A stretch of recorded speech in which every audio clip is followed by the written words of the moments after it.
Yes, it's a great lamb, but we really can't. It's just too hard. You can't do it. It's just impossible. I'm sick of Tisha B'Av. Rabbi Moshe Lichtman, welcome to the program. Tisha B'Av has become movie night. Holocaust videos, or 9/11 videos, or October 7th videos, Lashon Hara, about Sinas Chinam. What is the work of Tisha B'Av? After so many years of these videos, they haven't figured out yet the main topic that needs to be spoken about, the main topic for which we are still in Galut.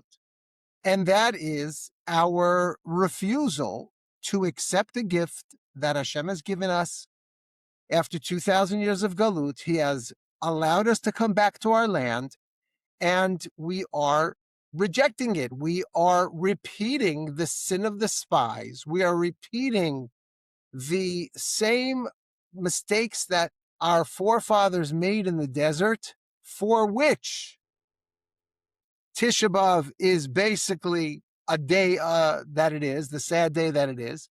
It's all because of what happened in the Midbar.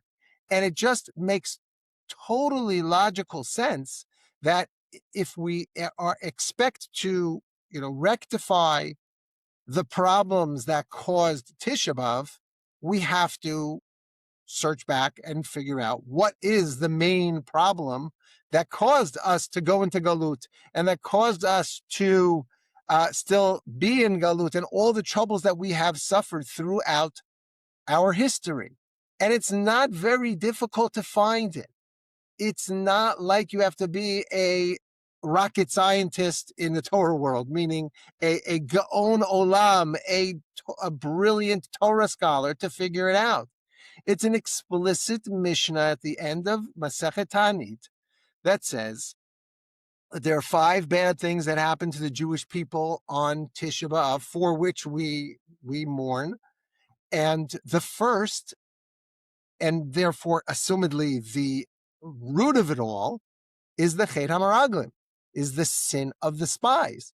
How could it be then that for so many years that we've had this minhag of putting out videos on important topics? Not one person, not one video has been put out focusing on Eretz Yisrael, on fixing the sin of the spies, which is the reason why we're still in Galut. I mean, we know the famous Gemara that where the Gemara says that when the spies came back from their 40-day mission in Eretz Yisrael, so they gave their report, and that night was the night of Tisha B'Av, and the nation cried.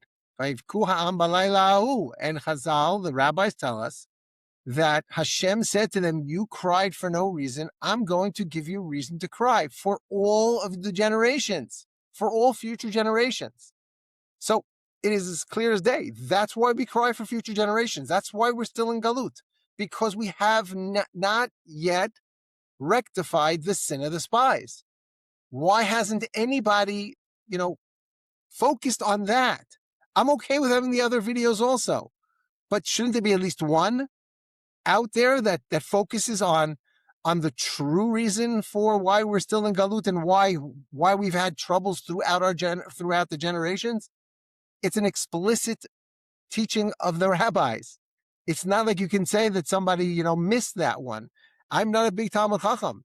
Bigger Talmid Chachamim give these videos. Why haven't they looked at that Gemara? Why haven't they said, let's focus on that?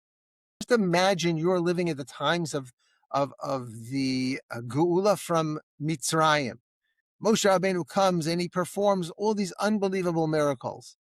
And all around you are people who are just totally ignoring all of what's happening and are just going around about their day as if nothing's changed, doing the work they have to do, doing whatever is necessary, but ignoring all these signs and saying, no, that's not the Geulah, that's not the redemption, and we don't, even if it is, we don't want the redemption. What would you feel? How would you feel about people like that who are seeing these miracles and not accepting them? And of course, everyone would say, like, oh my gosh, are they crazy? Like, they don't see the miracles. Like, how could they just ignore it? And I say, well, guess what? It actually happened. It actually happened. There were people at the time of the Exodus from Egypt who totally rejected everything that was happening. If, first of all, we have the 4/5 who died during the plague of darkness, right? Because they didn't want to leave. There's an unbelievable Yaakov Kamenetsky who said that there were from Jews. It wasn't just Jews who were comfortable in Egypt. Believe it or not, there were Jews who were comfortable in Egypt. It's a mafurash, it's an explicit tanchuma, where there were Jews who had good friends, Egyptian friends, and they were living there for 210 years already. They were used to this lifestyle. They were fine. They didn't want to, rock the boat, so to say. But besides that, there were Jews who said, this can't be the Geulah. We have a tradition that it's going to be 400 years.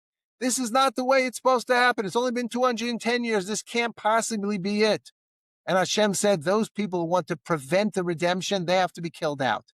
And that's why 4/5 of the Jewish people died. And besides that scenario, that story, there's also the story, of course, of the Meraglim, who saw even more miracles. They saw also Kriyas Yamsuf, which the people who died during the plague of darkness didn't see. And they also saw Matan Torah, right? Where the rabbis say that even a Shifcha Kananit, even a maidservant, saw a greater nevuah, a greater prophecy than Yechezkel, Ben Buzi. And we still had the 10 tribes who, of course, were the leaders of Israel. 10 of the greatest Gedolim of the generation erred on this issue of Eretz Yisrael. And as I just quoted before, what was Hashem's reaction to this? Hashem does not take lightly when Jews are given the opportunity to be redeemed and they reject it. And they don't accept Hashem's redemption. Hashem does not take that lightly. He killed the 4/5 in Egypt, and he said about that entire generation who accepted the words of the Meraglim that they cannot go into Eretz Yisrael. They have to die out in the next 38 years in the Midbar, in the desert. And as I said, Hashem said, besides which, for all generations you're going to suffer because of this sin. And the same thing happened during the exile, during the second redemption. In other words, after the first temple was finally built, and we unfortunately, fell to Avodah Zarah, Gilui Arayis, Shvichus Damim, the 3 cardinal sins, and Hashem destroyed the temple. And he told us, in 70 years from now, you're going to come back. So he even gave us a date, and it was a date that people can actually, look forward to. It's not like our exile, we don't know when it's going to end. And it's not even like the Egyptian exile, which was 400 years, and they were only in, this is 70 years. He said 70 years, that's it. And when the 70 years, more or less, right, came up, and the Gentile king named Cyrus declared, it's time, you know what, I got a message from God. It's time to come back, Jews. How many Jews came back? 42,360, right? Ezra had a hard time convincing the Jewish people to come back. You had Ezra Sofer telling them. You had an explicit command from the king of Persia saying that he got a message from God, and still the Jews just rejected it. So the same thing as from Egypt. There were those Jews who were just very comfortable.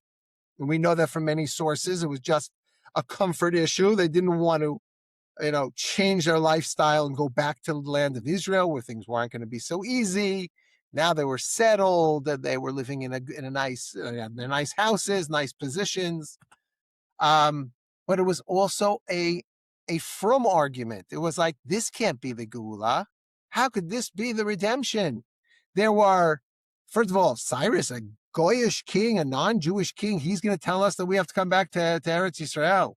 Besides which, look at the people who are going with Ezra. They're transgressing so many Isurim. They're not from. They're not good Jews. They're married to non-Jewish wives. They don't keep Shabbos. They do all types of sins. So this can't possibly be the Geulah. And what was God's reaction again? What happens when the Jewish people reject God's overtures of redemption. He gives us the opportunity to be redeemed, and we don't accept it. What was Hashem's reaction? So there's the Gemara in Yoma and Daf Tet Amud Bet, where the Gemara says that the reason why the second temple was destroyed. So we know it's the same, actually, on the same page. The Gemara says it's because of sinat chinam, because they hated each other. At the end, towards the end of the second temple period, there was a lot of infighting. But the Gemara also says it's because not enough Jews came home, right? If you would have been if you would have come back en masse, so then the temple would have been like silver, which never rots. But you only came bits and pieces, and a little bit here, a little bit there. Most of the Jews remained in exile, and therefore the second temple was destined to fall from the beginning because not enough Jews came back. Same scenario. Hashem does not take lightly when we reject his redemption, his overtures for redemption. And now we're living in a time where the same exact thing has happened. There's so many parallels between the second temple period and also the Yetziat Mitzrayim. And today, yes, we had the Balfour Declaration, non-Jewish, government telling us we can come back to Eretz Yisrael. And who came back? All the non-religious Jews. They're the ones who built the state, who came back and sacrificed to drain the swamps and to rebuild Eretz Yisrael after 2,000 years of desolation. You have the same exact problem. We're repeating the same sin of rejecting Hashem's land and rejecting Hashem's overtures for redemption. Hashem is saying, I'm giving it back to you. Time to come. Okay, you have some problems. First of all, it's more comfortable in Chutz La'aretz. Okay. I don't think that's the case anymore. In the beginning, it was very hard to come here. It was very difficult. I think nowadays we have all the comforts that they have in the diaspora. But again, and this is really the problem, we have the same kind of frum religious claims that this can't possibly be the redemption because it was initiated by secular Jews and because the government isn't 100%, for Torah learning and whatever you want to say, even though it's not 100% true. But anyway, it's the same types of claims. And because of that, people reject it. People reject Hashem's gift. And we're not getting the message. This is the message that has to be given out. People, we want Geulah. We say it every year. We're sick of Tisha B'Av. In my shul, so we have different people, explaining the different keynote. And every year they ask me, and I do one of them. But this year I said to him, I'm sick of Tisha B'Av. I don't want to deal with it anymore. I'm just so sick of it. And everyone says that. You're sick of Tisha B'Av. And there's a minhag to throw away the keynote book, say this is the last year. But we're missing the point. We're missing the point. If we really, really believe that, we really, really want this to be the last Tisha B'Av. So we have to pick up and say, Hashem, we get it. I understand what caused all of our troubles on Tisha B'Av and throughout history. I understand that when you give us the opportunity to be redeemed and we reject it, that you get very angry. So I'm not going to let that happen anymore. I'm going to come back home. You want us back home? I'm going to come back home. So that's, basically big gadol, right? In the big picture, that's the way I view Tisha B'Av. And again, I want to emphasize, we have to improve our speech. We have to improve our midot, the way we act to other Jews. 100%. And all those videos are great, but there has to be also an emphasis on what is clearly the ikar, clearly the most important point in our generation is that we have to come back to Eretz Yisrael. That will bring the redemption. Guaranteed. No question about it. If the Jewish people would return to Eretz Yisrael, that would be it, where the redemption would happen. Rabbi Singer was on, and he had this idea, and let me share it with you. We always think that sinas chinam is hating our interpersonal relationships. Like if we got along with our friends, that God would gift us the Beis HaMikdash because he's like, oh, you're being nice to your friends, I'm going to be nice to you and grant you this. And if everybody would just hold hands and sing together, and everything would be great. But he suggests, and I think this is Pashat Pshat, that where was the Sinas Chinam? Was it the Sinas Chinam in Eretz Yisrael? Or perhaps that was true. There was Sinas Chinam. There was a lot of infighting within the Jews in Eretz Yisrael. But also the people who didn't want to come back are promoting Sinas Chinam. They're not pushing to unify the Jewish people in Eretz Yisrael. Meaning, there's another unknown Yushalmi. You see, everybody quotes the Bavli. The Bavli says that Afal Pisha Hayelehem Kol Veset Toiva. They had all the good in the world. They were Lomdei Torah. They learned Torah. They had Gemilas Chasadim. They had Gemachs, and they had Chol Veset Toiva Hayebehem. They were a perfect society. Elu Shesanu Ishlueu Sinaschrim. They hated each other. That's the Bavli. That was written in Babylon. But in the Yerushalmi, on the same page in Yuma Dalit, it says the same words, but it adds one thing, and that is Sha'ahuvu es mamoinam. It says that they loved money, meaning, and it says that before Sinas Chinam. And think about this for a second, and this is something that is just stares at me in today's society, where financial concerns seem to be in the way of many people's or financial security. And it's so interesting that the entire Torah and the Shema that we say every day interconnects Eretz Yisrael and financial security. That the Eretz Yisrael, lo Eretz Mitzrayim, it's not like Egypt where the sustenance comes from the Nile, but it's the land where every drop of rain comes from Hashem, and it's given according to our actions. And therefore, people are afraid of relying and leaning on Hashem, and that was really the frightening part of the generation of the Midbar. Maybe you could expand on that idea as well, because I think that's just as equally important. Number one, that you talked about the Sinat Chinam thing. So that's another thing that they always talk about in these videos. But it's very interesting how, like you said, it's like on a personal level, you had an argument with somebody, your neighbor, and some people let it fester for years and years and years. And they talk about that's the Sinat Chinam. You have to end the hatred. You have to love your fellow Jew and make up, and make amends. And again, that's 100% true. No one's denying that. But it's so interesting that there are so many gedolim, so many great rabbis in both camps, both sides of the religious spectrum. And all these videos where a lot of times they have speakers, right? They have big rabbis, great speakers who come and talk about whatever topic they're focusing on. I've never seen anybody inviting someone from the other camp to come and talk and give their perspective, give another perspective on why are we still in galut. That would be a real show of ahavat chinam and really mending the sin of sinat chinam by showing that we also recognize the other side, that there's a lot of good, a lot of Torah in the other side also. We want to hear what they have to say. Maybe they have to say something, something very valuable also.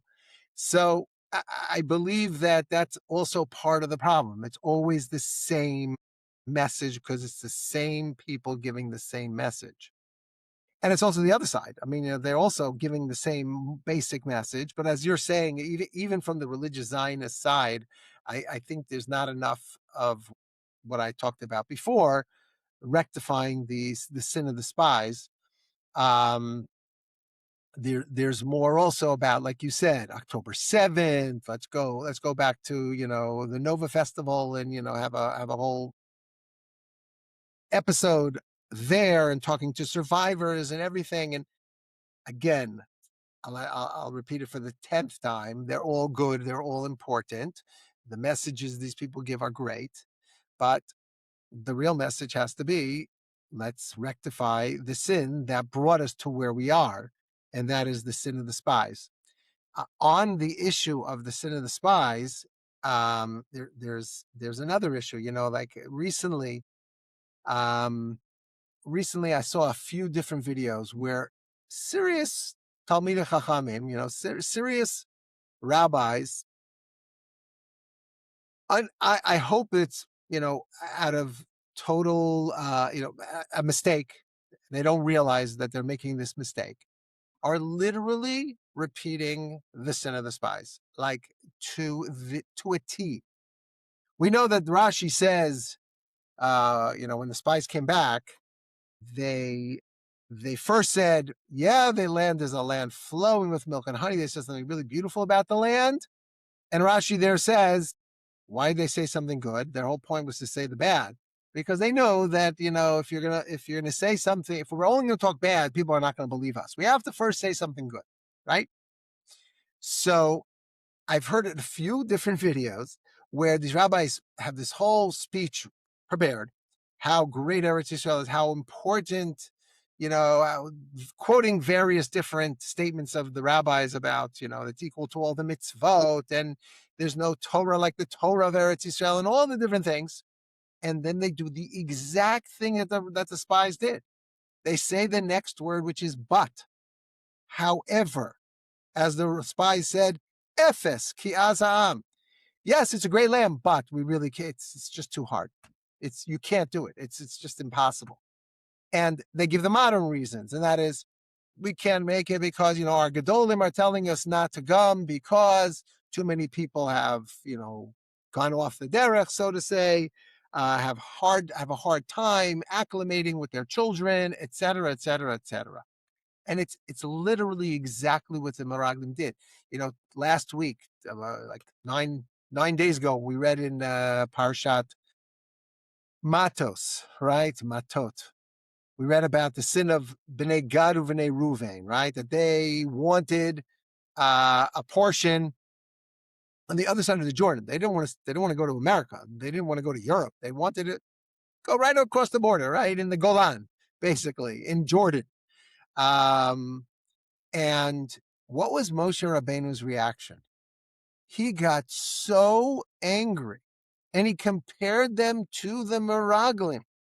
And one of the things that keeps on repeating itself is, why are you going to prevent the Jews from coming to Eretz Yisrael? Preventing a fellow Jew from coming to Eretz Yisrael is such a terrible sin. We see Moshe Rabbeinu got so angry at them for doing that. And that's exactly what these hush important rabbis are doing. They're putting out these videos, again, starting with something really positive about Eretz Yisrael. It's such a great place, so important to us, so holy everything else. And then the but we can't do it. Like, don't they rewatch the video and say, 1 second, that's exactly what the Meraglim did. That's exactly what they did. And what are they doing? They're preventing Jews from coming to Eretz Yisrael, which Moshe Rabbeinu rebuked Bnei Gad and Bnei Ruvain about. Don't prevent a fellow Jew from coming to Eretz Yisrael. Encourage Jews to come to Eretz Yisrael. That's what we have to do. We have to do the opposite of the Meraglim. Mamish, the opposite of the Meraglim, the exact opposite. And they always rely on the same thing. It's always the but today. So you brought up the issue of financial concerns, right? Which is certainly a concern. But it's That's funny. what Bnei Gad and Bnei Ruvain said. Right. 100%. They said, look, we have lots of sheep, and these are grazing lands. It's siyata, it's min hashamayim that we should be in chutzlat. Hashem gave us so much sheep and so much money, and we miraculously have all these grazing lands. God, this is your gift to me, and so we should inhabit chutzlaretz. This is why, right? Exactly. So that's definitely one excuse, one reason that's given. But much more often, it's always, but our Gedolim tell us not to come because it's too dangerous spiritually. Spiritually is the problem. Because they're talking to an audience that at least deep down understand that gashmiut, right? Materialism is not what's important. What's important is ruchniut, spirituality. And for spiritual reasons, you shouldn't come to Eretz Yisrael. Why? Because it's dangerous for your kids, etc. And it's always relying on our Gedolim are not telling us. So, do we have to repeat this 100 times? Who were the Meraglim? They were Kulam Anashim.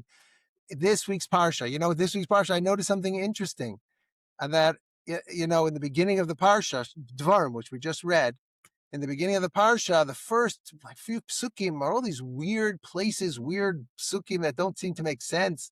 And Rashi explains to us that it's all hints to various different sins that the Jewish people did in the desert.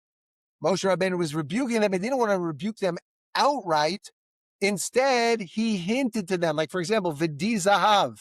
Di Zahav, there's no place called Di Zahav. What is it referring to? The gold that they used to build the golden calf. But right after that, Moshe directly rebukes them for the sin of the spies. Wait a second. What happened to, hiding the rebuke, to, covering it up and doing it only in a roundabout way? Because when it comes to the sin of the spies, there's no, we're not going to, I'm taking off the gloves now. I'm not just hinting to it. I'm telling you directly, because this is the ikar. This is the main problem that we are facing, and that we have to make sure not to repeat this mistake. This mistake of rejecting Eretz Yisrael and rejecting, as I said, God's gift of the Geulah to us. We can't repeat that same mistake. And there also, in Devarim, he talks about the fact that it was the Gedolim. It was the great, with the Anashim, right? The Anashim always means Sadikim.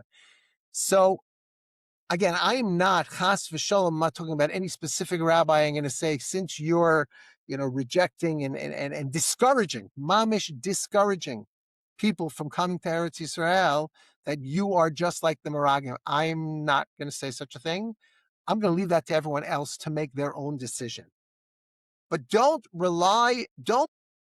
fall back and tell me, okay, I'll think this way. There was another interview, which I'm sure you saw, our good friend Michal Weichbrod, and a different rabbi. It was on a different podcast, of course, and it was like a debate between him and this other rabbi about the importance of living in Israel, and there also was the same thing.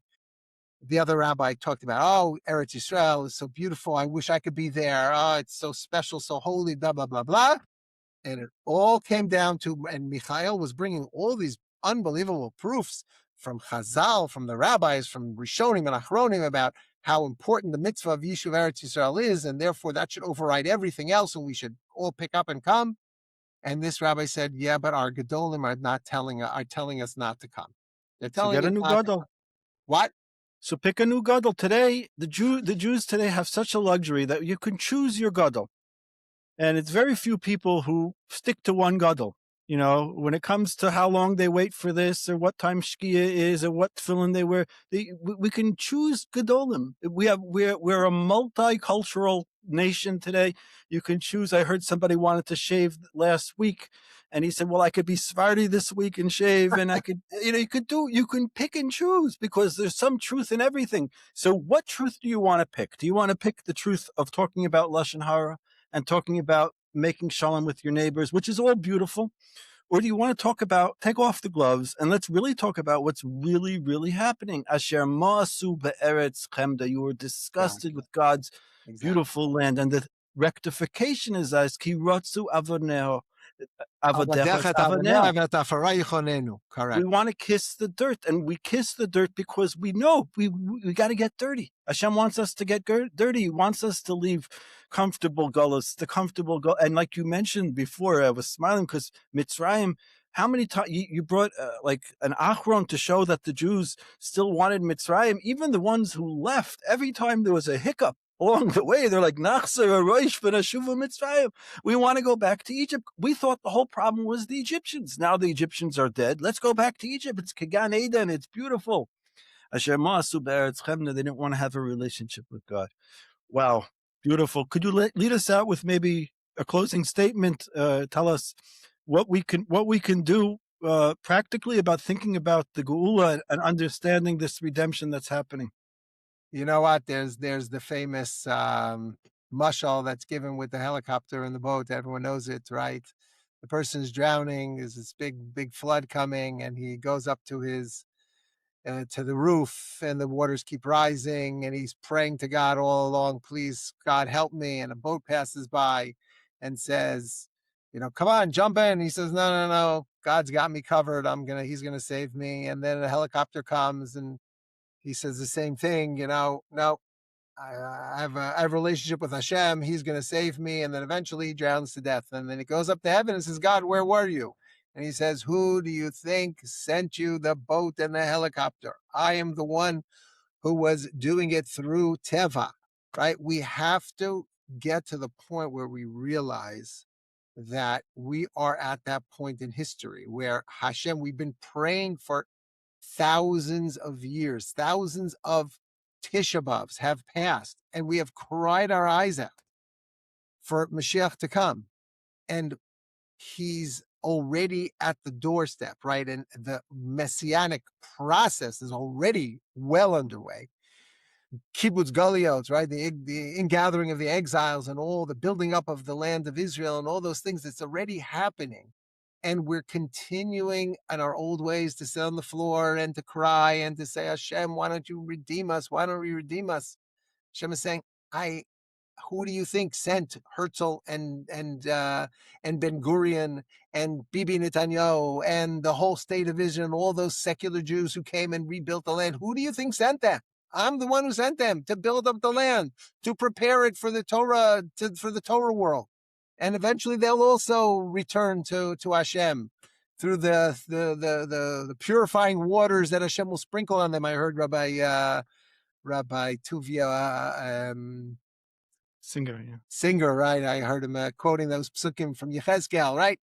It's all part of the process. If you close your eyes to what is going on, and again, repeat that sin over and over again of rejecting Hashem's overtures of redemption, so then you're just going to miss the boat, you're going to miss the helicopter, and then you're going to have only yourself to blame why we keep on having Tisha B'Av and why we keep on having to mourn over and over and over again.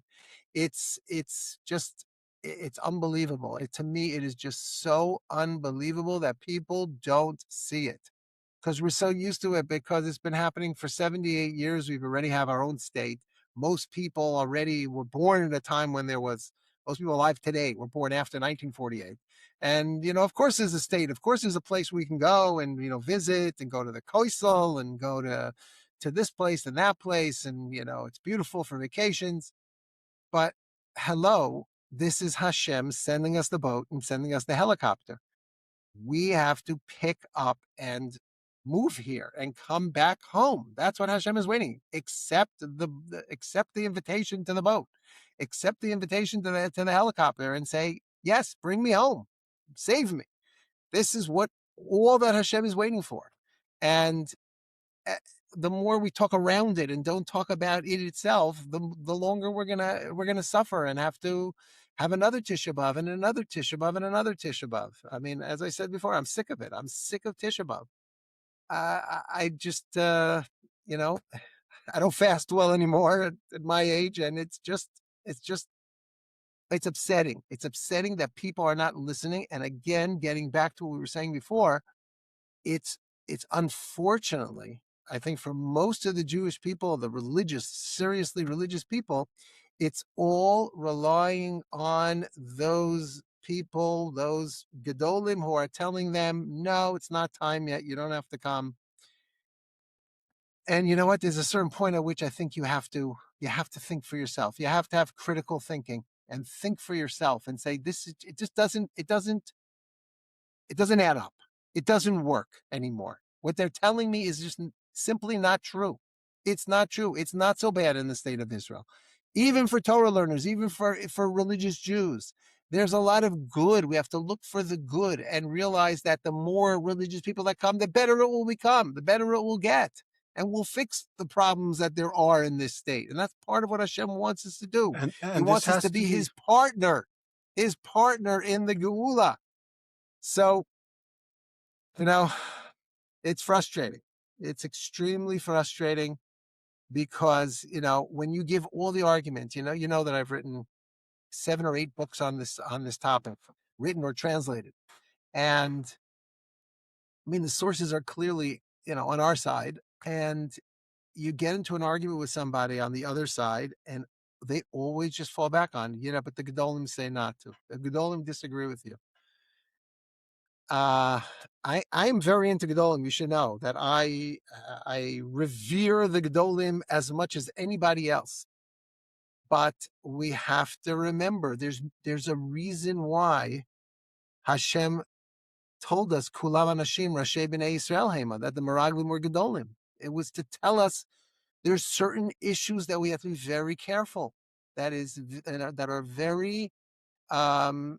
very slippery slopes. It's very dangerous. Even great people can make mistakes on these issues, and we have to start thinking for ourselves. Mamash, thinking for ourselves. I'll tell you another story. Something I was involved with. Someone in my community who travels a lot, and he's in America, and he went to a shul where they didn't say the prayer for the Chayalei Tzal, for the soldiers of Tzal who are fighting, protecting Am Yisrael. And he gets very upset about this, especially this issue, because he has children in the army, and it's very difficult to see others forget about that they themselves don't serve, but that they won't even say the prayer for the protection of the soldiers.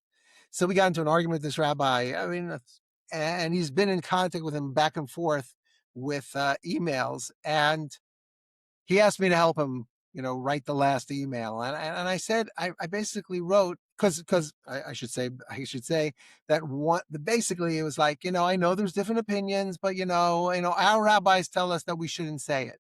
And I said, I wrote back to this guy. I mean, he thinks that that my friend wrote it, but I said, I don't understand.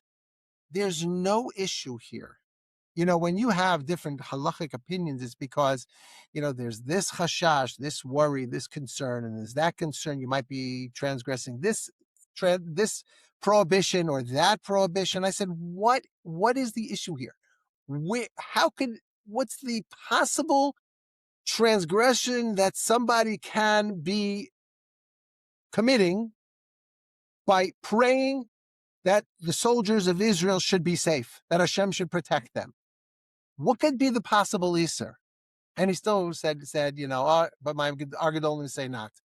It's time to think for ourselves a little bit. You know what?